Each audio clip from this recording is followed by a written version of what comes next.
himay-himayin natin at isa-isahin natin ang sinasabi ng ating Pangulong Bongbong Marcos patungkol doon sa pipirmahan niyang term setting bill.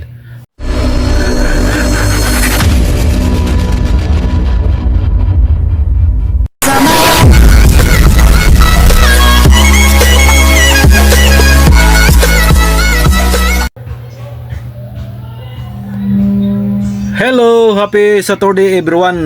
Welcome back muli sa ating munting channel, Pobreng Mapalad Vlog. Happy Saturday.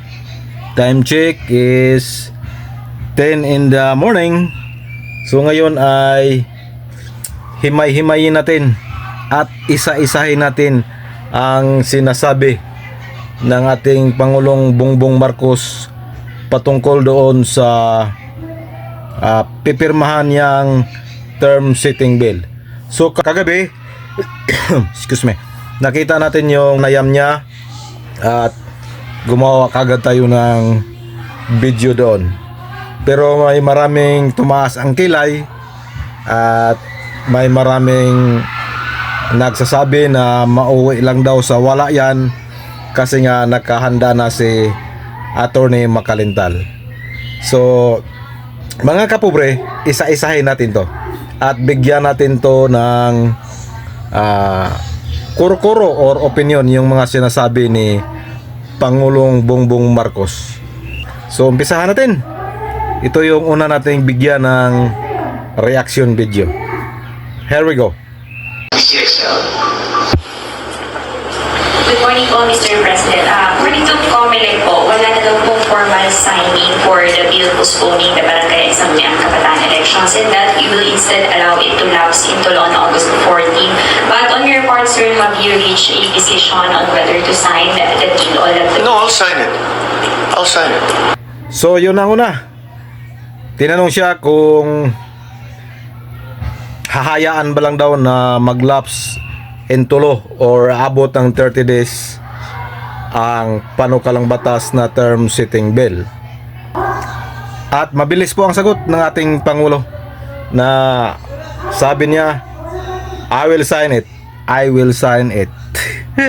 Sa Tagalog, pipirmahan daw niya ang panukalang batas. So doon pa lang ng alinlangan na pirmahan ng presidente ang panukalang batas. Sunod nating bigyan ng reaction video. Panoorin po natin to. What are the main factors po you weigh before deciding? Because we are facing one of the biggest elements here. Kakatapos lang natin ng malaking eleksyon, midterm election. Susunod na rito yung BARM. Isasabay pa natin ngayon yung barangay. Masyado ang COMELEC actually nagsasabi hindi namin kaya dahil ang hindi naman ang kailangan nating tutukan yung BARM. You have to remember the BARM election that is upcoming in October is the first time we have ever had this kind of election at all. At all. So ito po ang maganda, yung tanong na kung bakit ano daw ang reason ng Pangulo na pipirmahan niya yung panukalang batas na yon. So sabi ng Pangulo, kailangang i-postpone muna ang barangay at SK election kasi nga kagagaling lang tayo ng malaking eleksyon at yun yung midterm election. At isa pang rason na kung bakit kailangang i-postpone muna ang barangay at SK election, nagsabi daw ang COMELEC na mahihirapan sila kasi October is election ng Bangsamoro, kaya tutukan daw nila ng maigi ang eleksyon na yan sa BARM.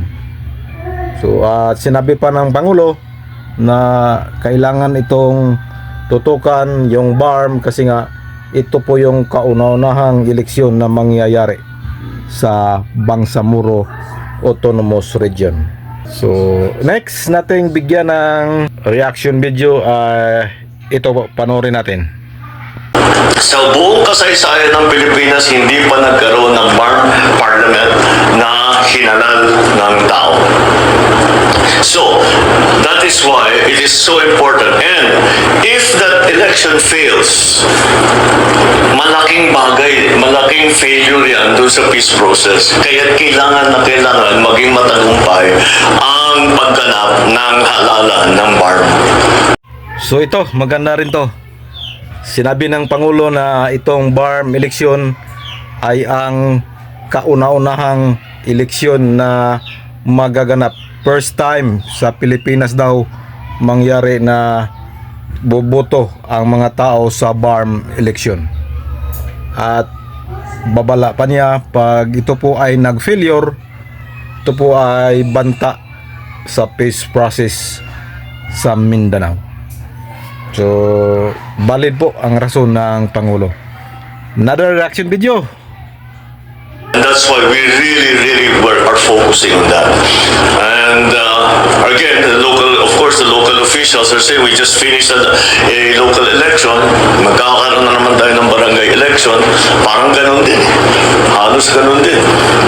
So, with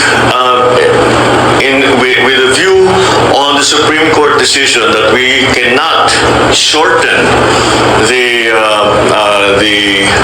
term of the barangay officials, we are actually lengthening the term of the barangay officials. So that is not in conflict. So ito, mahalaga nitong sinasabi ng Pangulo. Lalo na yung laging sinasabi ng